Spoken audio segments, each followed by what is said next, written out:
what got us into terrible trouble here, an earlier ballot measure. Yeah. Well, and it's not like the danger's past. Fundamentally, we're losing ground still when it comes to protecting our agricultural industries and our natural habitat, both the stewardship of the land and keeping it productive, and the hunting and fishing lands and our recreational lands. And they're still working to make inroads, and they did make inroads. Yes. And there's going to be more. And Oregonians in Action, they're still out there. They're working with my opponent in this election, and they'd like to help make a few people very rich. But then, what would the rest of us do? You know, that's part of the problem, isn't it? That we want a well-being for all of our citizens in this state.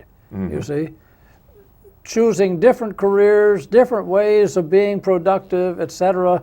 And that's the great thing that we've had going for us, and we got to have it again. I mean, just like the way in which the telecommunications industry and high tech came into Oregon was doing well, but we don't want another Southern California. No. No.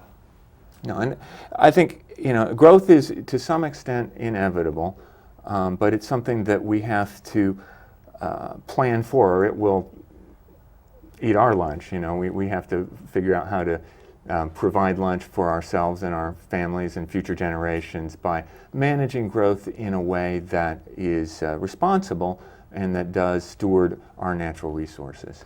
You know, now, I know you have this deep and abiding commitment to the well-being of Oregonians and others living here in Oregon, but I learned at lunchtime today about a fantastic dimension of your life where you, as a child, weren't here in Oregon so much as you were in Nigeria. Could you tell us a little bit about that? Yeah, sure. Well, my father, like my uncle, got a good Oregon education, and instead of being an engineer, he followed more the family tradition of being a teacher. Yes. And so he taught in various programs throughout the country, and then had an opportunity while I was growing up to teach on an exchange program in Nigeria for a few years.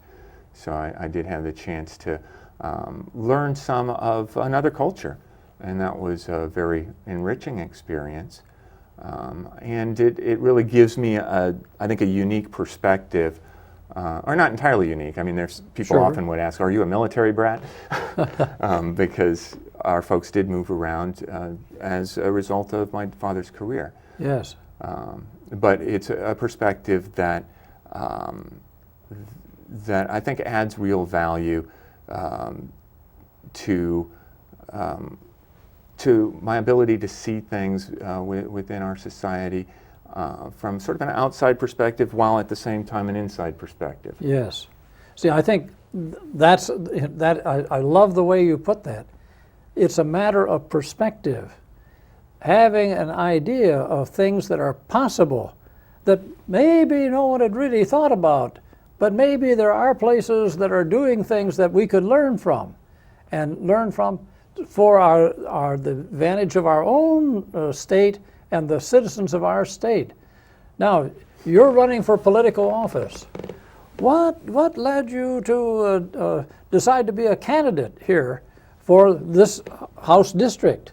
Actually, you just said something else that really sparked something I'm excited to talk about, and that had to do with innovation and how a perspective can apply to that, and things happening in other places. And one of the things we really need to do a better job of here in Oregon is look at the things that are being successful in other places.